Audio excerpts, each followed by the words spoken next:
There's no bad cruise, right? Well, after taking more than 50 cruises, there are definitely some that I would avoid in the future and others that I would never take. In this video, I'm going to share the cruises that you'll want to avoid so that you don't repeat my mistakes. Hi there, I'm Ilana from the website lifewellcruise.com. Welcome back to my channel. Now in this video, I'm definitely going to be sharing my own experience and the cruises that personally I would try to avoid, or in fact that are like on my rule of cruises not to take. But not only is this from my own personal experience, especially over the last few years, but also because in years past, for about 20 years basically, I did work as a travel advisor specializing in cruises. So I have a little bit of inside knowledge about this and what we would tend to see in terms of what clients were happy with and which cruises were a disappointment. Now, before I get started, I did want to mention that if you like this video, if you find it helpful, informative, or enjoyable in any way, then please do give this video a big thumbs up. I really do appreciate it. And please subscribe to the channel if you haven't done so already. Let's get started. Number one, a short Bermuda cruise. Now, I have to tell you, Bermuda is one of my favorite itineraries. We have been 9 times to Bermuda by cruise, and I think it's one of the best itineraries, really underrated, because it is an opportunity to be able to go by cruise ship and to use that cruise ship when it's docked overnight, almost like your hotel, to go back and forth and really have a chance to explore Bermuda. So when I saw a 4-day Carnival cruise leaving from New York and going to Bermuda and spending just 1 day, and it fit exactly in like our vacation time, this is a couple of years ago, we thought, what could not be absolutely wonderful about this? It'll be a quick getaway and we'll get to go to Bermuda. Well, here's the issue that we found. In 4 days on the cruise, we actually only had a very short day in Bermuda. I think we had to get back to the cruise ship by 3 p.m. So that meant that we couldn't go to the beach that we usually would like to go to. It just didn't leave enough time.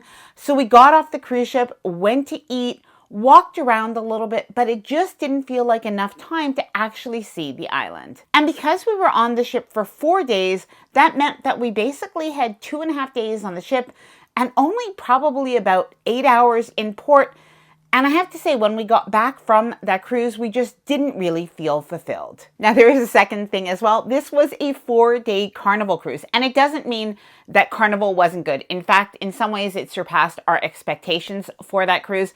But a 4-day Carnival cruise, I would say it is not a relaxing cruise. So probably if we had chosen a different cruise ship, we may have felt differently. All right, speaking of Bermuda, something that I would not do is book a Bermuda cruise that goes to Bermuda during the winter or even during the spring or the later part of the fall.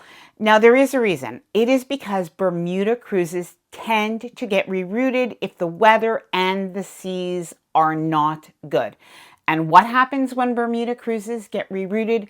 They go to Canada and New England. And there was a case just recently where a couple was on a Virgin Voyages cruise, and obviously more than just the couple, the entire ship. Well, that short Bermuda cruise, I think it was just 5 days. What happened was, instead of going to Bermuda during the month of April, they ended up in St. John's, New Brunswick. Now, it's not that New Brunswick is not an absolutely wonderful place in Canada, but it is definitely not the place that you want to be during the month of April. Now, speaking of cruise travel and itineraries, especially when plans can change or when you're visiting multiple destinations, I've been getting a lot of questions lately about eSIMs. And I think that this is something important that cruise travelers should know more about. Now, this is where Saily, the sponsor of today's video, comes in. If you're cruising in Europe, Asia, or another destination where your phone plan doesn't cover you well, or where roaming fees can be expensive, an eSIM is a very affordable way to stay connected. It gives you reliable data on port days and during your pre- and post-cruise travel without those high roaming charges. And since it's an eSIM, there's no need to deal with a physical SIM card. Saily is easy to use, affordable, and convenient, especially if you're visiting more than one country. You just download the app, pick a plan, and install the eSIM once by following the instructions on the app. And with Saily, you don't have to install a new eSIM for each country. It works automatically across ports on your trip. Saily is also backed by Nord Security with features like a VPN, ad blocking, and web protection. Now, I do have an awesome discount code for 15% off on Saily data plans. Use LifeWellCruised at checkout. I'll leave my exclusive link in the description below and in a pinned comment. A 3-day cruise. Now, this one might surprise you because I've actually done a few 3-day cruises, but there really was, I think, only one that we did completely by choice. It was on Celebrity Silhouette about a year ago. And I have to say, I really did enjoy the itinerary because in 3 days, we got to go to Key West and Nassau. Now, we didn't really do much in Nassau, but in Key West, I've been wanting to go there for a while, and we had a really fun day where we rented a golf cart. So that was definitely a lot of fun.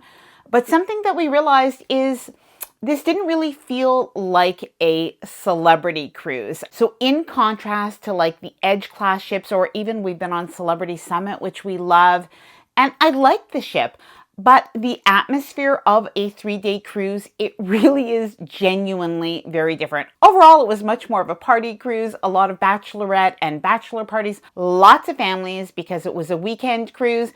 And again, this didn't make it bad, but we did feel like even the quality of the food and the overall atmosphere, the service from the crew, it was almost like it was a little bit of a different product than typical longer celebrity itineraries. All right, now this is on a personal level, a cruise that I will not do. And it's to the point that I've actually said no when a couple of brands have approached me on this. And this is doing a European or a Mediterranean cruise during the winter.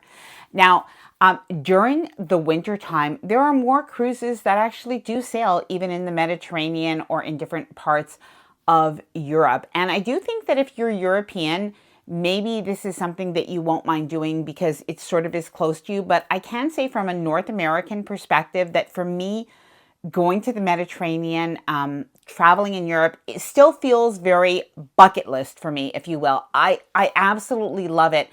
But part of that is I want to have that warmer weather. It doesn't need to be hot, but I do want that warmer weather. I want to be able to sit outside. I want to be able to walk around the sites and not in a winter jacket. Now, like I mentioned, this is on a personal level, but I do think it's important to know what you like and what you don't like when it comes to traveling. All right, speaking of winter, and this is a very North American thing right now, I would not take a cruise that is leaving out of New York or New Jersey during the winter time. And I will tell you why. I know because I live in Montreal, Canada, that it is not uncommon for people to look at cruises that they can drive to for the embarkation port. And so a lot of people from the eastern part of US and from the northeastern part of Canada will look at these cruises that might be 7 to maybe 12 days during the winter that are sailing to the Bahamas and the Caribbean. But then they're surprised once they book that cruise that the first day or even 2 days and the last day and even 2 days are cold during the cruise, or they get snow on the first day of the cruise. That is because they are leaving out of New York or New Jersey during the winter. Now, I don't think that it's necessarily a bad thing because then you do get to the Caribbean, and on longer cruises, you are going to get that warm weather cruise that you really want. But the other thing people don't really think about is the fact that those seas are often rougher during the winter. And I've actually spoken to captains who've told me that is one of their least favorite routes. Now, another cruise that I won't take, and personally, I suggest that you stay away from, is going to Alaska during the end of the season. Now, when it comes to Alaska, like all itineraries, of course, you have the peak season or the high season. Then you also have the shoulder seasons. You have the beginning and you have the end. Well, the problem with the end of the season for Alaska is firstly, the weather itself is going to be colder, it's going to be rainier. Now, something else to know is that in Alaska, you have a lot of seasonal workers. So towards the end of the season, they actually start to go home. And that means you can have less excursion options. And because of the weather, you're going to have more excursion cancellations. And this can include some of those like bucket list experiences, like the airplane and helicopter rides. Now, cruisers who have sailed to Alaska during this time of year have said that even sometimes the restaurants and shops are closed and that overall the energy is a little bit low. And truthfully, when you take a look on YouTube and you see any of those thumbnails that say it was cold, rainy, and miserable, that's when they have gone. Now I have two more, and the last one is probably going to surprise you. I think a lot of people who love cruising would think that they would like this, but I definitely do not think that it is a good idea. And the last one is actually something that in the past I said that I would never do, but I think I'm coming around and I'm changing my mind on that. All right, at the risk of making anybody mad, cruising out of smaller and less popular ports. This is something that personally I would avoid, and I will tell you why. So I am talking about ports like Jacksonville and Baltimore and even Philadelphia. Now, it's not because I don't think that these are great options for people who can drive in or people that are close by, but sometimes when people take a look at the cruises that are available and they see the embarkation port, and as an example, it's Baltimore. Nothing wrong with Baltimore, by the way, but they see that and they think, oh, maybe it's a cheap price and it's worth doing. Well, something you have to be aware of is oftentimes those smaller ports just aren't going to get like the premium cruise ships. So you're getting an older cruise ship. And if this is your first cruise in particular, it probably isn't the most premium experience for that cruise line. All right, a residential cruise. No, I do not want to live on a cruise ship. Now, there are so many people who share their stories of living on a cruise ship, and I think it's great if it's great for you. But something that I realized as I watched a lot of videos about the different residential cruise ships is that a lot of people, once they're actually on the cruise ship and 6 months have gone by and then a year has gone by and then even a year and a half has gone by, is that the novelty of it wears off. So while I think that a world cruise, definitely in terms of an experience, sounds like something amazing. I've spoken to people who've done this and I could get behind this in the future, not right now. Or a segment of a world cruise is probably something that has more of an appeal to me at this stage of my life. But to actually make the cruise ship my residence, it's actually not my dream. Firstly, I love my dog. I have to be home with my dog as much as possible. I would miss my dog. But also, you know, I'd miss my parents. I miss my home life. And I think despite the fact that I love cruise life, and I especially love having a room attendant and somebody else to have all those responsibilities, including planning the meals and cooking, I actually am a little bit of a homebody, and I also just like my regular home routine, and I would miss it. All right, now this last one is something that I had said probably about 3 years ago. I made a video, and I said I would never do a repositioning or a transatlantic cruise. Now, I have my reasons. It is because I am still not sure if I would be bored having like 5 to 6 days, sea days in a row, and having a cruise that might be, 12 to 15 or 16 days where you only get maybe between like 3 and 5 or 6 ports during that time. I feel like the ratio of port to sea day might be a little bit too high for my liking. But I have to say, I've spoken to so many people who love transatlantic, or I should really say repositioning cruises, because I'm not talking about like the Queen Mary 2 that just goes back and forth.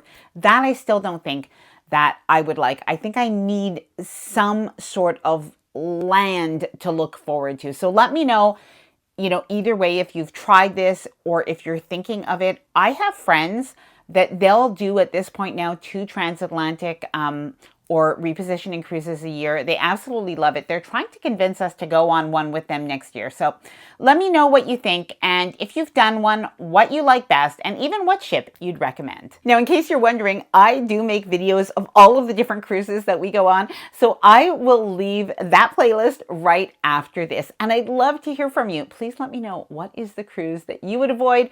Am I wrong on any of these? Please let me know down in the comments below. I hope that you enjoyed this video. If you did, please do give it a big thumbs up. I appreciate you. Happy cruising.